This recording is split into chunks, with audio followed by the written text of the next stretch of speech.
সজনে ফুল খাওয়া যে কতটা উপকারী আমরা কিন্তু অনেকেই জানি, তবে একটু তিতো ভাবের জন্য একটু কম পছন্দ করি আমরা অনেকেই। তবে এভাবে চপ বানিয়ে দেখুন, কোনোভাবেই তিতো লাগবে না, উপরন্তু খেতে অনেক বেশি ভালো লাগবে, এত মুচমুচে হবে। বিকেলে বা সন্ধ্যে চায়ের সাথে খাওয়ার জন্য ঝটপট তৈরি করে নিতে পারেন। খাওয়ার সময় বোঝাই যাবে না এটা সজনে ফুল দিয়ে তৈরি করা হয়েছে। কোনো রকমের তিতো ভাব তো লাগবেই না, ভীষণ ভালো লাগে খেতে।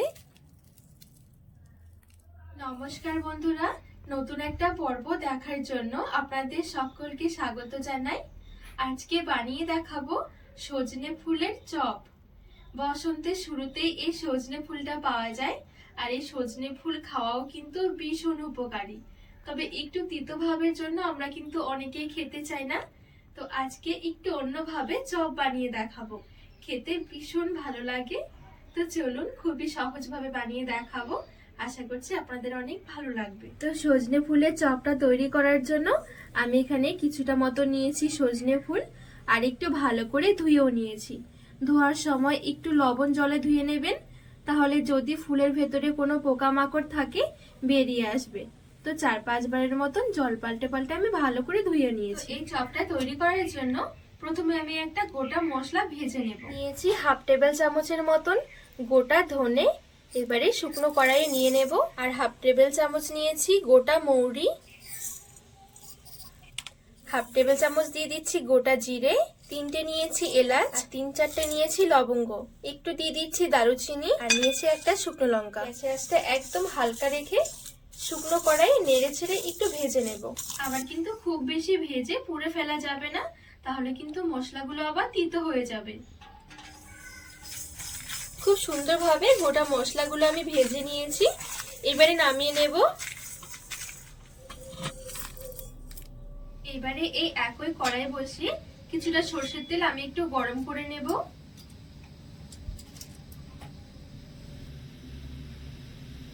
তেলটা একটু গরম করে নেব ভালো করে। তেল গরম হয়ে গেলে দিয়ে দেব হাফ টেবিল চামচ 5 ফোড়ন, তেজপাতা আর 2টো শুকনো লঙ্কা নিয়েছি, একটু ফাটিয়ে দিয়ে দেব। আর নিয়েছি 1 টেবিল চামচ গ্রেট করা আদা।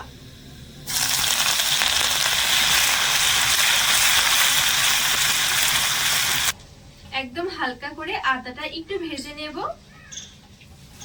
তো হালকা দেখুন আদাটা ভেজে নিয়েছি। এবারে সামান্য একটু দিয়ে দিচ্ছি হিং, হিংটা দিয়েও নেড়ে ছেড়ে নেব। এবারে সজনে ফুলগুলো দিয়ে দেব।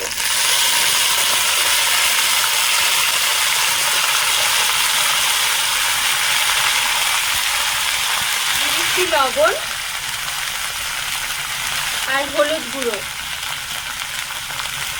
ভালো করে একটু মিশিয়ে নেব।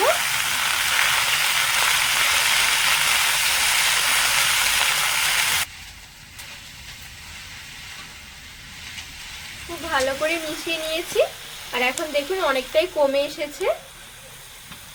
এবারে ঢাকা চাপা দিয়ে একটু সেদ্ধ হওয়ার জন্য রেখে দেব 2 থেকে 3 মিনিট।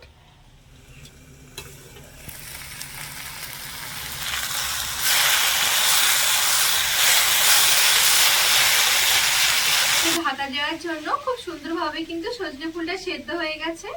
এবারে নিয়েছি এখানে 2টো মিডিয়াম সাইজের আলু সেদ্ধ, আলুটাকে আমি এরকম করে একটু ম্যাশ করে নিয়েছি। এবারে আলুটা দিয়ে দেব।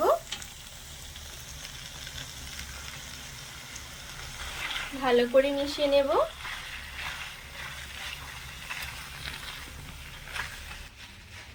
আর এই আলু দেওয়ার কারণে সজনে ফুলের যে একটা তিতো ভাব আছে সেটা কিন্তু একদমই লাগবে না। আলুটা ভালো করে মিশিয়ে আলুটাও একটু ভাজা ভাজা করে নেব।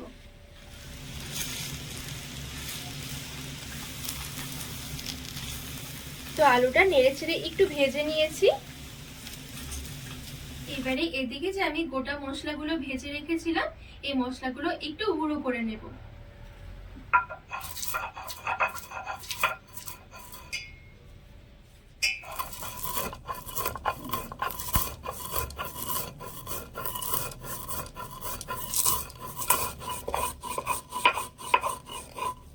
আর আর এখানে মশলাগুলো কিন্তু পুরো একেবারে গুঁড়ো করে ফেলতে হবে না, এইভাবে করে একটু আধা ভাঙা করে গুঁড়ো করতে হবে, তাহলে ফ্লেভারটা অনেক সুন্দর থাকে।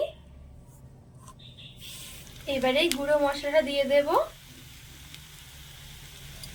আর আমি এখানে নিয়েছি 2 চামচ মতন ভাজা বাদাম, আর 1 চামচের মতন দিয়ে দিচ্ছি চিনি। ভালো করে এবারে মিশিয়ে নেব।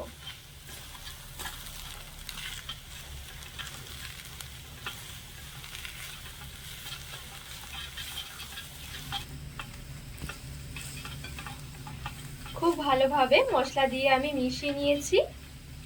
সব শেষে দিয়ে দেব 2টো মতন কাঁচা লঙ্কা কুচি আর একটু ধনেপাতা কুচি।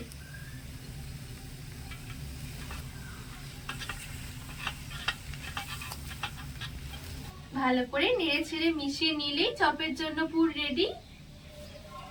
এটা খুব সুন্দরভাবে রেডি হয়ে গেছে। একবার এভাবে পুরটা বানিয়ে দেখবেন, দারুণ লাগে খেতে।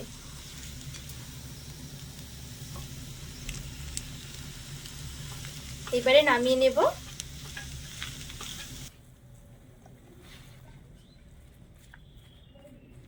এবারে এদিকে আমি একটা মিশ্রণ তৈরি করে নেব। নিয়েছি 3 টেবিল চামচ ময়দা, আর দিয়ে দিচ্ছি 2 টেবিল চামচ কর্নফ্লাওয়ার। যদি কর্নফ্লাওয়ার না থাকে শুধু ময়দা দিয়েও হবে। সামান্য একটু দিয়ে দিচ্ছি লবণ, আর একটু দিয়ে দিচ্ছি গোলমরিচের গুঁড়ো। এবারে দিয়ে দিচ্ছি 1 কাপের মতন জল। ভালো করে মিশিয়ে নেব।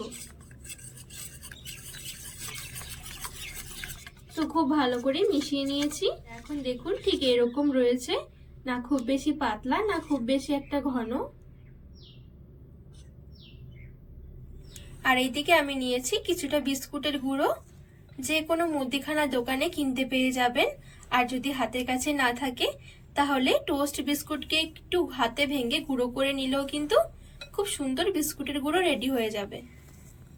এবারে এদিকে যে আমি পুরটা রেডি করে রেখেছি, এটা কিন্তু খুব সুন্দরভাবে ঠান্ডা হয়ে গেছে। এবারে হাত দিয়ে ধরে একটুখানি চপের মতন শেপ দিয়ে নেব। প্রথমে হাতে একটু নিয়ে গোল করে নিয়েছি, এবারে হালকা হাতে একটু চ্যাপটা করে নেব। তো এই দেখুন এখানে একটা চপের মতন রেডি করে নিয়েছি। ঠিক সবগুলো আমি একইভাবে রেডি করে নেব।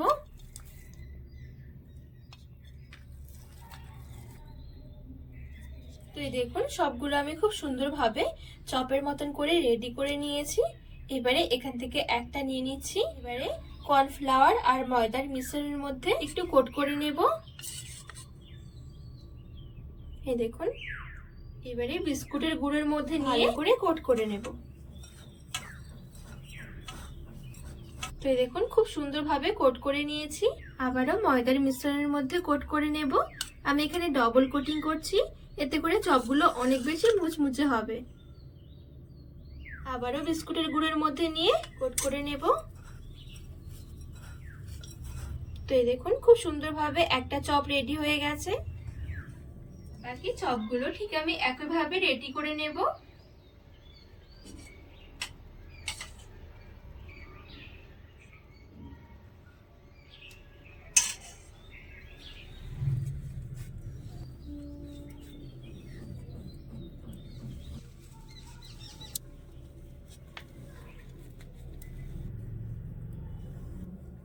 তো এইখানে সবগুলো চপ আমি খুব সুন্দরভাবে রেডি করে নিয়েছি। তো এদিকে চপ ভাজার জন্য কিছুটা তেল আমি মিডিয়াম গরম করে নিয়েছি। এবারে চপগুলো এক এক করে তেলের মধ্যে ছেড়ে দেব।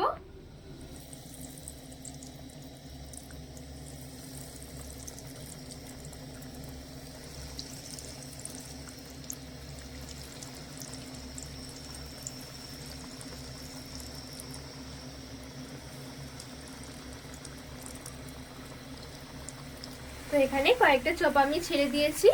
এবারে মিডিয়াম থেকে হাই আঁচের মাঝামাঝি রেখে ভেজে নেব।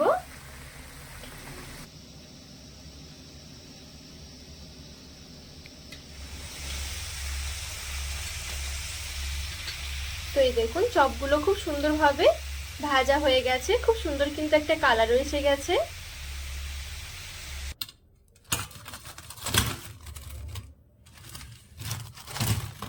তো তো সবগুলো চপ খুব সুন্দরভাবে ভাজা হয়ে গেছে। এবারে আমি উপরে একটু বিট লবণ ছড়িয়ে দিচ্ছি। খেতে অনেক বেশি ভালো লাগে। আর এই দেখুন, দেখতেও কতটা সুন্দর লাগছে। এবারে একটা চপ আপনাদেরকে ভেঙেও দেখাই যে কতটা মুচমুচে হয়েছে। এই দেখুন, খাওয়ার সময় বোঝাই যাবে না যে এগুলো সজনে ফুল দিয়ে তৈরি করা হয়েছে। খেতে এত ভালো লাগে। খুব সহজে কিন্তু ঝটপট সন্ধ্যাবেলা চায়ের সাথে খাওয়ার জন্য তৈরি করে নিতে পারেন। তো বন্ধুরা, আজকের এই রেসিপি আপনাদের কেমন লেগেছে অবশ্যই কিন্তু কমেন্ট করে জানাবেন। আর রেসিপি ভালো লাগলে চ্যানেলটিকে সাবস্ক্রাইব করে পাশে থাকার অনুরোধ রইল।